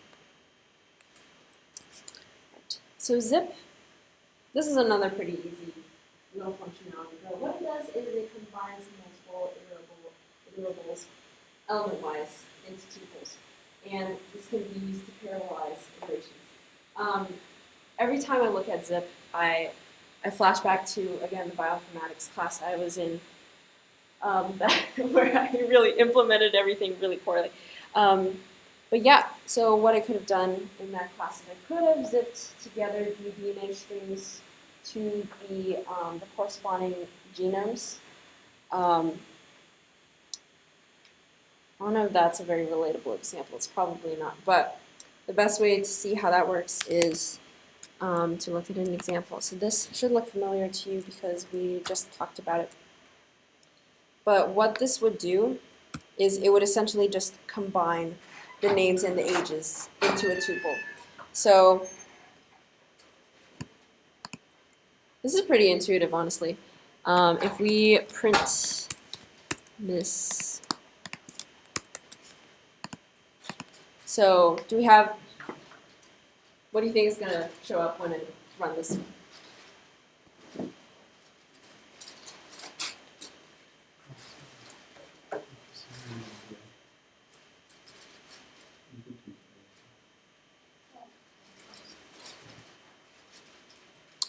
Do we have guesses? This is like super easy and intuitive. Yes. Is it just going to be like a list of tuples where it's Alice 40, Bob 30, and Charlie 55?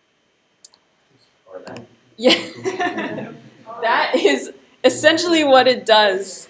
I'm sorry, that was kind of a trick question. Because it is a zip object. However, if you convert it to a list, then it is exactly that. You are right. And this kind of looks like the example we were working on before, where this is just a list of tuples. But yeah, I think what this demonstrates is it is so important to, whenever you're using these functions, often they return objects, so make sure you're converting it back to a list. Otherwise, it might be a little embarrassing, especially if you're trying to index that object. That wouldn't work because it's not a list until you make it a list. And yeah, so, well, I guess we already talked about sorting, so we don't have to cover that. But zip, which is very, very intuitive. You could have, it doesn't have to be two lists either. I believe they could be two of any iterable. So I actually wonder what would happen if these were sets. We could try that. I haven't read anything that says they can be sets, but I haven't read anything that says they cannot. But I'm kind of curious to see what happens because sets are unordered, so you can see if does this crash. Oh, okay, there you go. Very interesting. Okay. So this goes to show don't use zip with sets unless you absolutely don't care what order that they're together in, because Bob ended up with 40, Charlie ended up with 35, and Alice went to 30. So it went all over the place. And the reason is because sets do not have a set order. So yeah, that was interesting. That was Is just it like random every time the order? I believe it is random. Let me see. I can run it again. Let me restart this kernel. Let me see.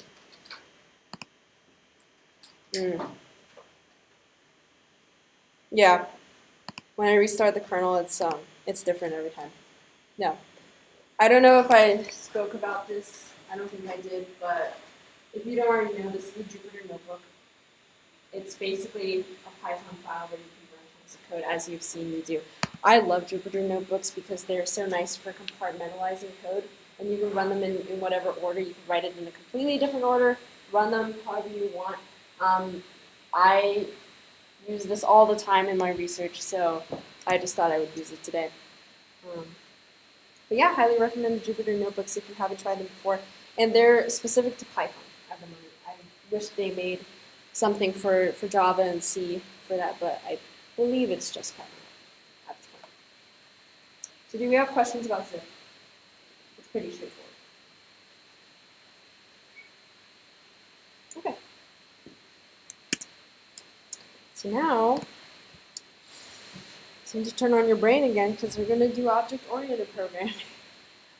So I know that a couple of you mentioned that you have taken OOP. Some of you have not. Has anyone here taken object-oriented with Zelensky? Has no one? No, that's so tragic. Okay. I'm not going to go into all the details, but I heard that different teachers teach object-oriented programming in different ways at our school. So you might have, like, your experiences with it might be all over the place, and that's okay. And like I mentioned at the beginning of this workshop, definitely go to the workshop about object-oriented programming. I know the guy who's going to teach it, and he's very well prepared. I've seen the slide deck. It's really good. This is a plug. Go to that. But I'm going to briefly mention what object-oriented programming looks like in Python, just in case you've seen it in Java, but maybe not in a separate language before. So, does anyone remember what these 4 key concepts are? Abstraction, polymorphism, inheritance, and encapsulation. Can you get, like, just the brief definition for each of these?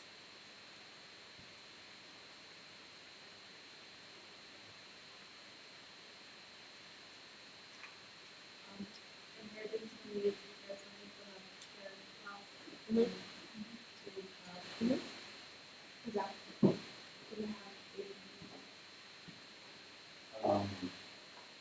Polymorphism is when like one class kind of acts as like another class.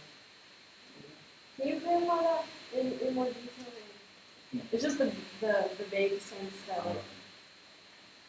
Like it. Okay, that's fine. That's so yeah. Is it the one of the child class and uses one class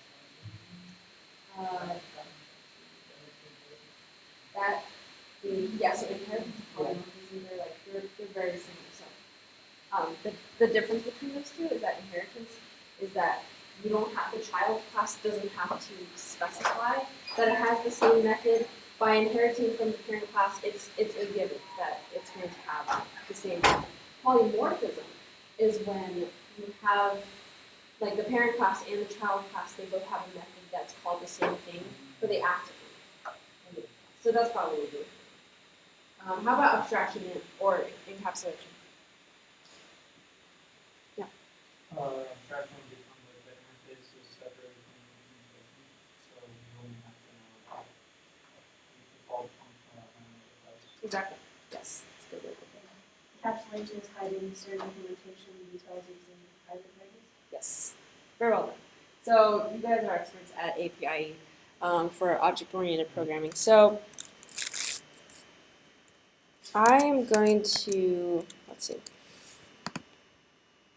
So I think because a lot of us have experience with OOP already, I might just copy paste it and then just describe what it does verbally. Let me grab the code for that. So I made this fun little example, and I believe it is very on theme. So this class I created is called KH participant. So I'm just going to go through this fairly quickly because it seems like a good number of us know what object-oriented programming is. This is solely to see what the syntax is like in Python. So this is the class, my hacks participant, and then every single class has a constructor, and in Python this is specified by the double underscores init. And for the arguments passed to one of them is always going to be self, because that is referring to the object that you're dealing with at the moment. And then this is the name of a variable that you're passing into the constructor. So in this example, I have the attributes self.name, self.energy level, and self.coffee consumption, which is very on theme to the hackathon experience. And for the method I have in this class, I have one that's called write code, and it basically says, oh, this individual is coding. As they're coding, the energy level drops by 10. If that energy level is less than 20, then this individual needs to get themselves some coffee. And then we're going to return that energy level at the end.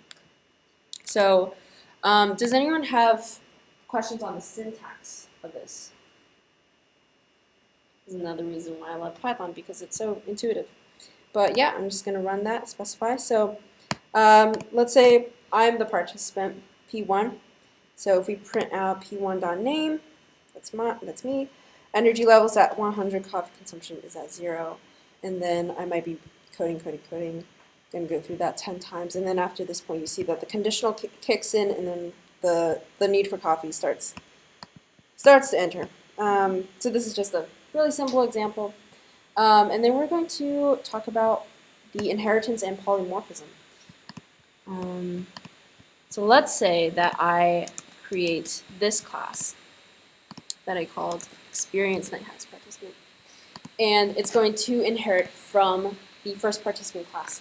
And you do that by doing super, and then parentheses, and then you call the constructor. So you do double underscore init name. So the syntax is nearly identical. And here's where the polymorphism comes into play. This, the write code is slightly different from the one up here, because as this person is more experienced, it's going to take them less energy, and they're going to need coffee later on, not so soon. So let's say that this experienced participant is Alex, and I have to run this. See, this is what I'm talking about for Jupyter Notebooks. You can run things in different orders. But yeah, so you get the name, the energy level, coffee consumption. You can call the method, and this behaves uniquely based on the child class instead of the parent class, just because of polymorphism. So does that make sense? Okay. So the syntax, very simple, intuitive, object-oriented programming. Okay. So very much in line with object-oriented programming. We saw that we had that constructor, it was double underscore init, and then the parentheses. That is called a dunder, and that is short for double underscore. When I saw that, the first thing that came to mind was dunder mifflin. But unfortunately, there is no correlation. They're also known as magic methods, and these are special methods defined in Python that when you're creating a custom class, you can change the object's behavior when certain operations are acted upon it. So this will be most clearest in the example, but let's say that you had like a vector class. And so what would happen if you tried to do like this object vector plus another object vector? What would happen if you just went ahead and did that? I kind of forgot in Python that there was like an admin where it would actually have like numbers. Yeah, so you see how the actual like summing is kind of ambiguous. Like you're not sure like, oh, is it going to concatenate? Is it going to add the x's and the y's? Is it going to add x, y, x, y? So you see how like you prove my point perfectly. If you don't specify its behavior and how it acts when it's added, then the compiler is going to scream at you, or not the compiler, this is Python. But you're going to get an error when you try to do that. So some commonly used dunders, and in addition to the constructor, are string. So you can specify what happens when you try to print that object. Representation, very similar, and you use that for debugging. Adding, which is what we just talked about. You define what it's going to act like when you use the plus operator. Length defines the behavior for the length function. So something I saw is that if you specify the dunder for length equals 10, no matter how long your unique object is, it's always going to return 10 because it behaves based on how you define it. EQ for equality operator. This could be useful for, let's say you were comparing two strings and you wanted to say, oh, if one string is capital and one string is lowercase, I still want them to be considered identical in my unique class. That would be one example of where that would be useful, because if you just compared those strings directly, it would say no, they're not equal because of the capitalization. So let me show an example of what that might be like. Like I mentioned with vectors. So let's create a class, class vector.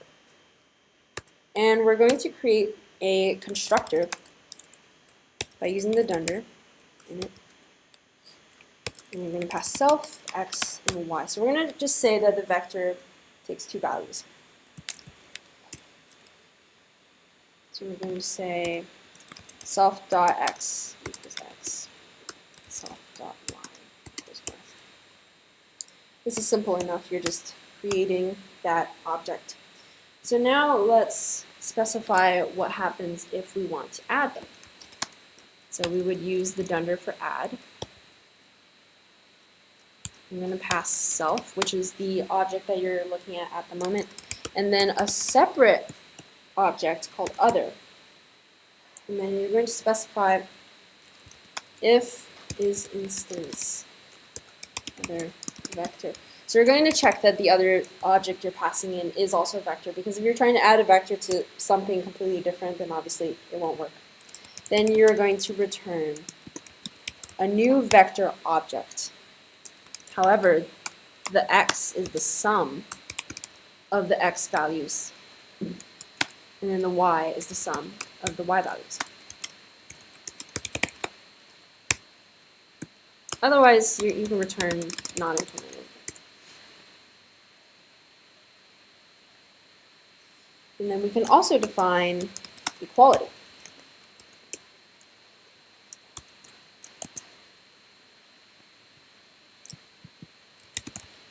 So if we wanted to check whether or not two vectors are equal to each other, we would say make sure that the x value in self is equal to the x value in other, and the y value in self is equal to the y value in other. So yeah, so now if we wanted to run this with an example, let's create a couple of vector objects. So let's say v1 is a vector of type 2, 3. v2 is a vector 4, 1.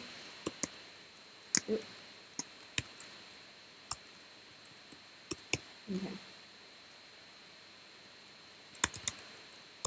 So what do you think would happen if I ran this line of code, now that we've specified add?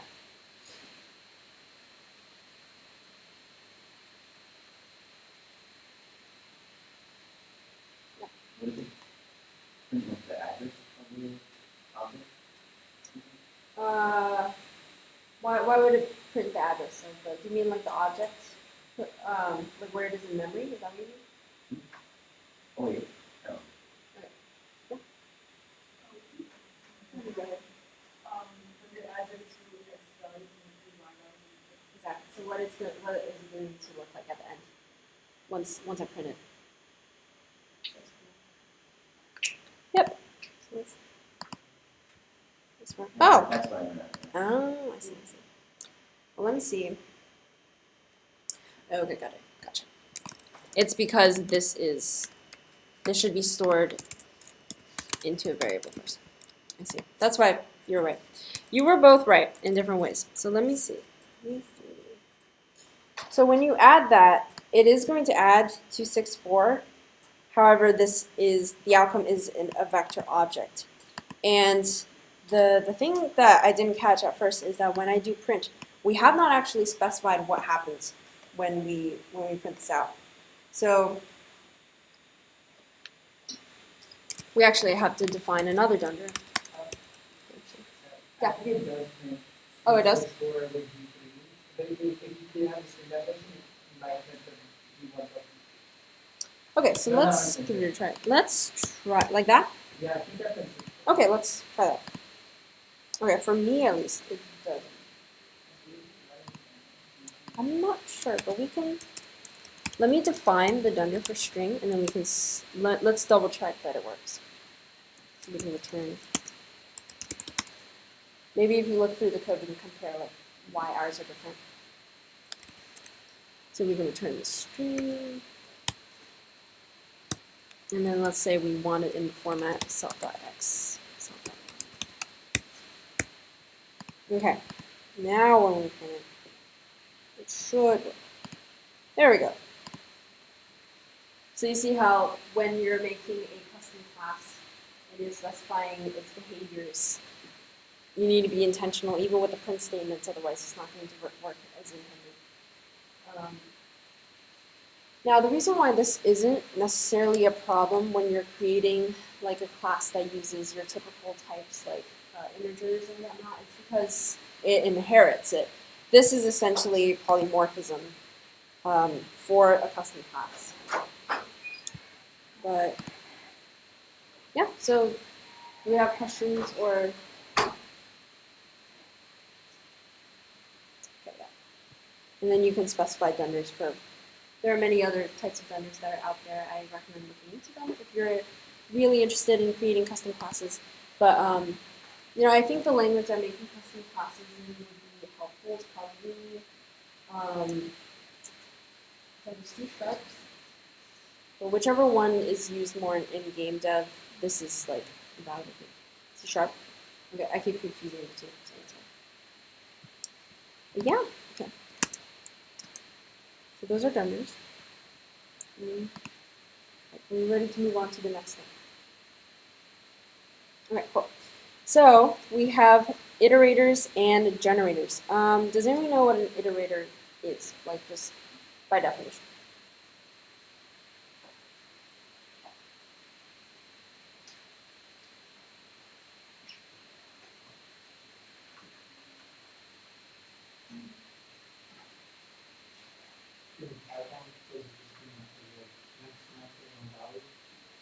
Yeah, pretty much. An iterator, like you described, it has a next and a self, and it's anything that you can iterate through. How about generators, though?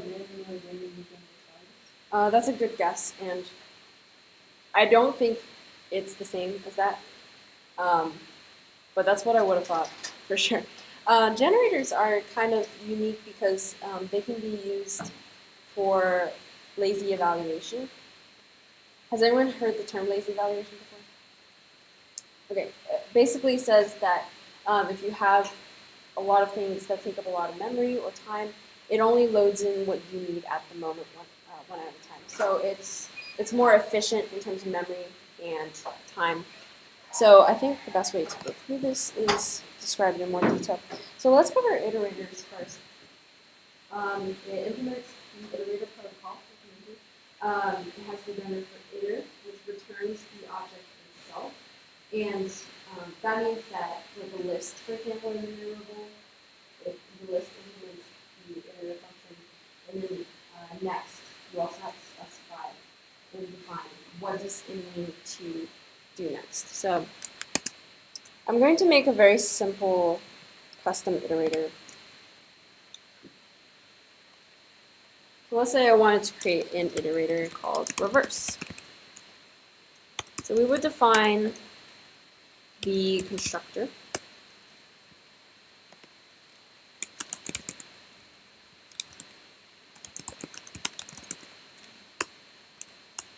And then we can specify the index as well.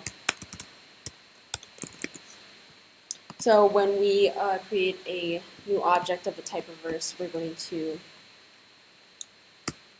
specify the data is what's passed in, and then the index is the length. And then we're going to define iter. So, and that's just going to return itself. Then we define next.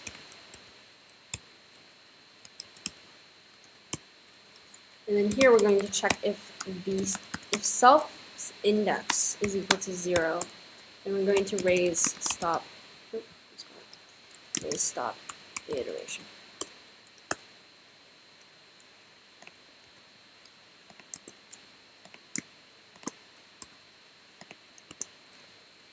Otherwise, the self index is going to decrease by 1, and we're going to return self.data at that self.index.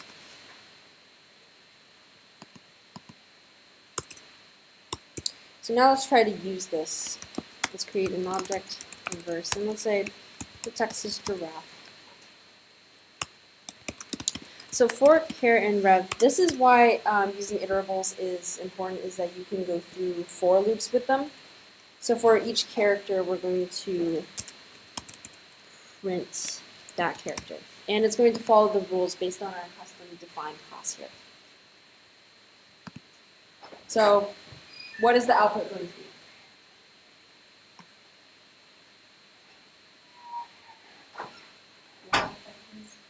Yep.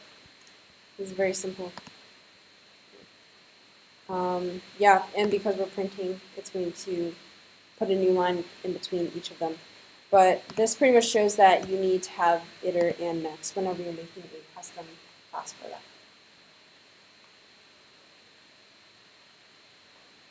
Okay. So does that make sense so far? Do you have any questions on iterators or why you would even need them? Okay. So now in a similar vein, generators. Generators return iterators, and they do that by using the keyword yield instead of return, and that makes it kind of unique. It pauses its execution at the yield statement and then resumes from where it left off. So this is really useful when you're trying, like I mentioned before, when you have something that's huge in memory. You don't want to load everything in because that will take too much space.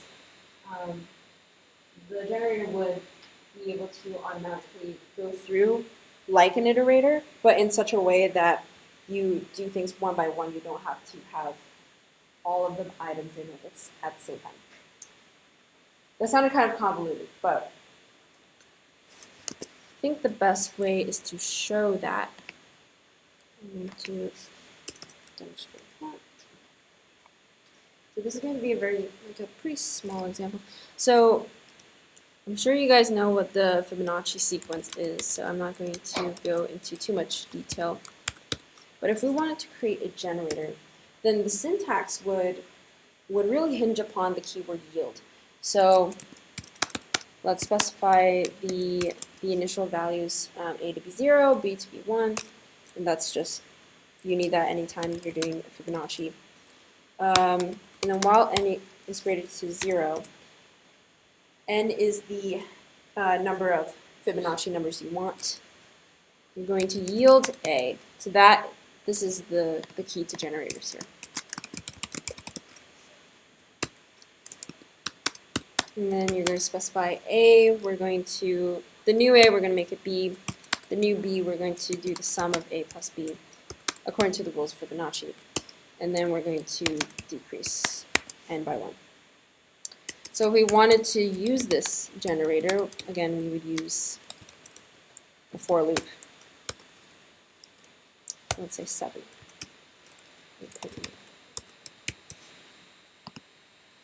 So if I run this, then this very intuitively gives us the first 7 numbers in the Fibonacci sequence. And so you can see why this would be useful if n was like a huge number. Like 100 isn't that huge for a computer, but if we did that, so you see how fast that was? That was incredible.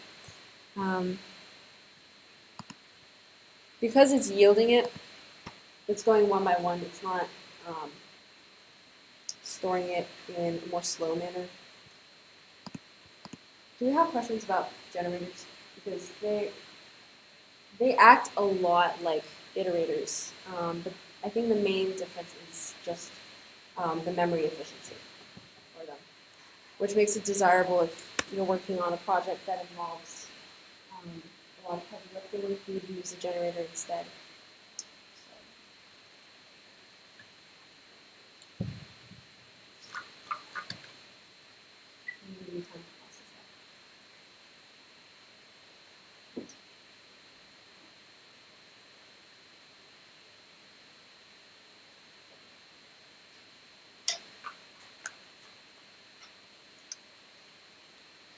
So in terms of generators, I'm actually not so sure how frequently that might pop up on an interview.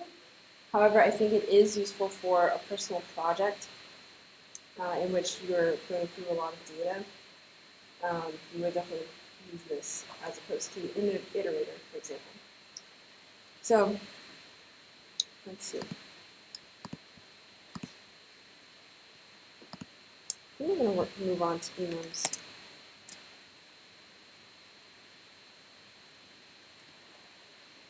Okay, so have people here heard about enums or used them before? Okay. So enums, they act like numbers, but you're assigning them names. So I'm trying to describe this. So basically, they are a set of symbolic names bound to unique constant values, and they afford readability to values instead of just using integers or strings. So we look at an example here. I have this pretype. So we're going to import an enum, and then we have this custom class we have that inherits from enum, and we're going to assign a number to these different states. We have new, in progress, completed, and archived.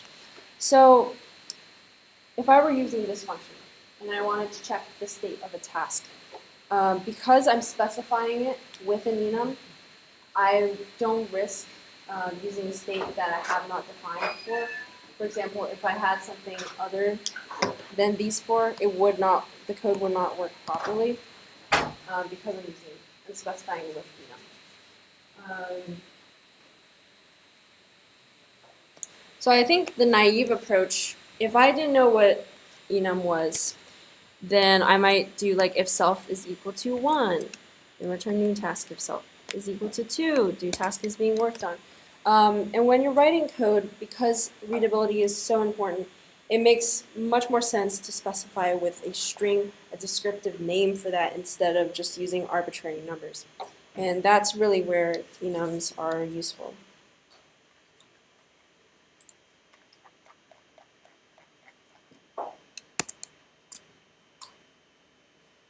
So like I said, it prevents invalid values from being used, and it affords meaningful names to values instead of using raw integers or strings.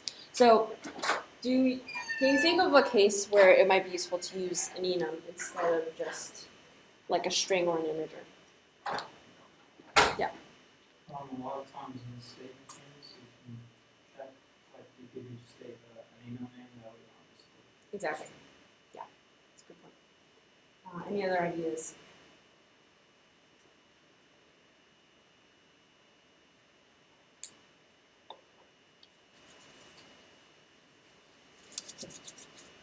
So I've seen one of the classic examples for enum is if you wanted to assign, like let's say instead of state you had colors, like red, green, and blue, assigned to 1, 2, 3, because those are specified with enum values. You couldn't, for example, use the word purple because you haven't assigned a value to it, and so that prevents invalid values and states from being used. Okay, do we have questions about enums? Okay, let's go. So the last thing we're going to talk about is decorators. So based on the word, can you guess what decorators do in terms of function? And don't just say it decorates it, like how would it decorate it?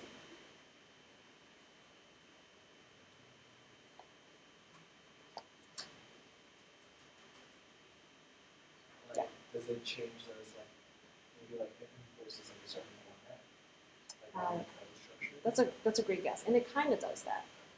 But based on what I think you're saying, I think it's like a little bit different from what you're thinking of. But that is an excellent guess.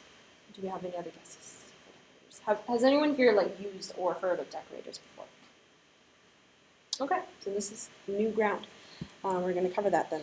So a decorator is a function that takes in another function as input and then modifies its behavior without changing that function's code.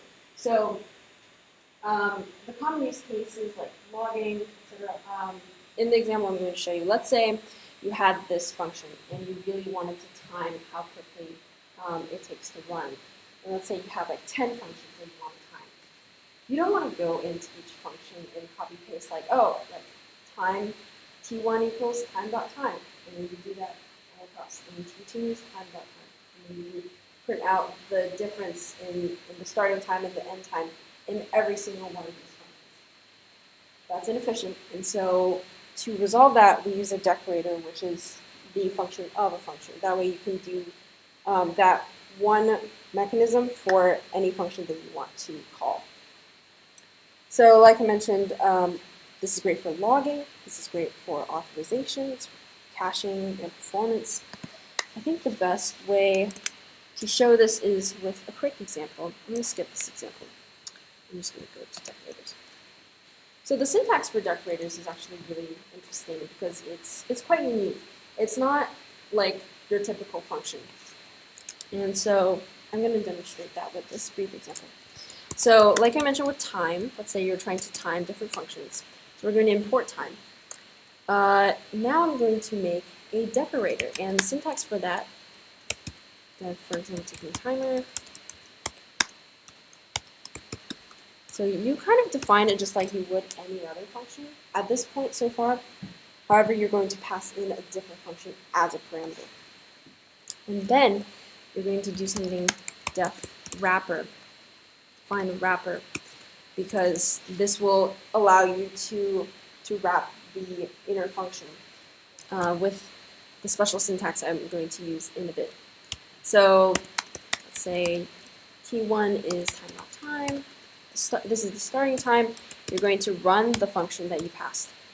And then you have t2 is equal to the end time minus the start time. And then you're going to print.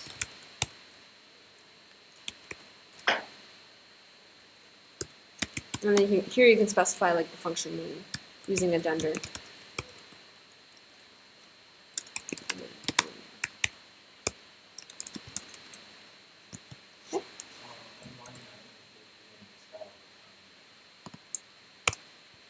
Good catch. All right, and then we're going to return wrapper.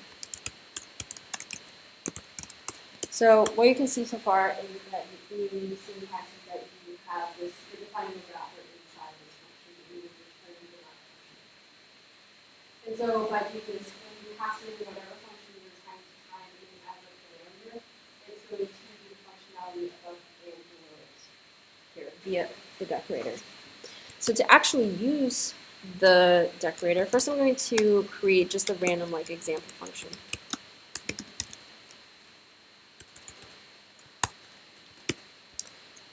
And let's say I want this function to take 1.2 seconds. So this is just for simulation purposes. If I ran this, nothing would happen. But if I wanted to use this decorator, the syntax I would use is I would use the @ symbol and then the name of the decorator, ticking timer. So by doing this, what do you guys think will happen when I run this code? And then I'm going to actually call it.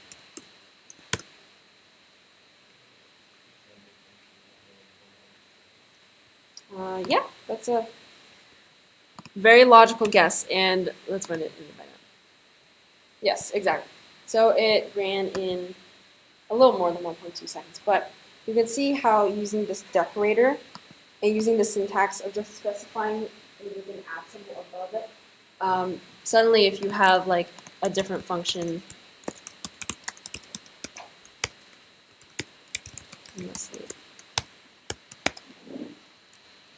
and then you use the same decorator, It's so much shorter than actually copy pasting this into each of the functions itself.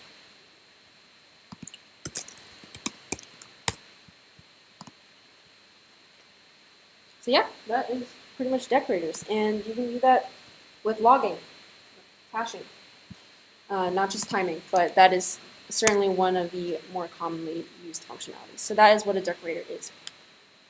So that is all of the ground. We've covered a lot of ground today, and I know we're all getting kind of tired. So, do you have any concluding questions at this point? Can you go over how you like use them? Like, because you can like run. Yeah. So I have, let's see, I have a more in-depth example. I'll do it. Let me take a look at it on the screen for 1 second. So yeah, do you want me to go back and then do the actual example for it?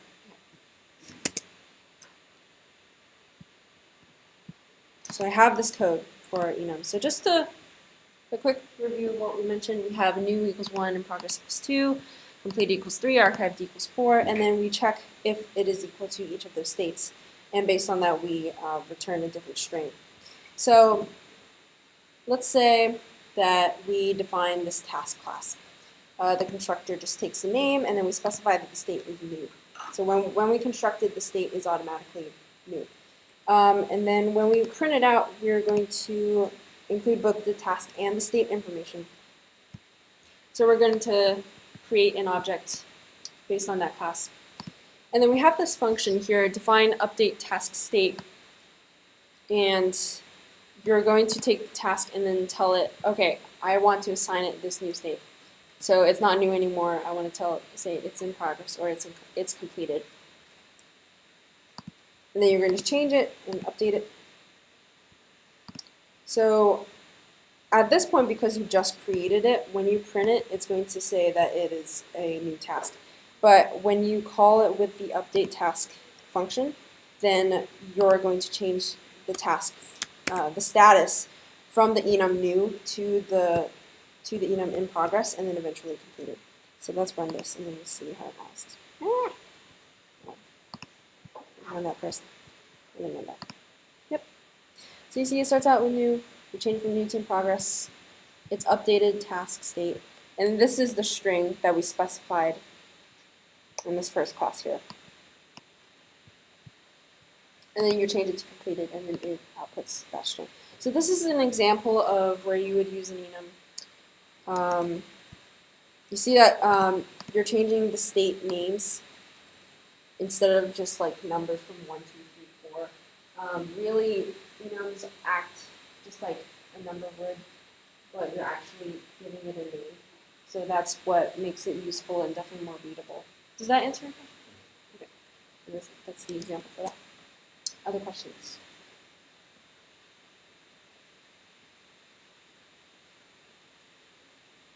Okay. Okay.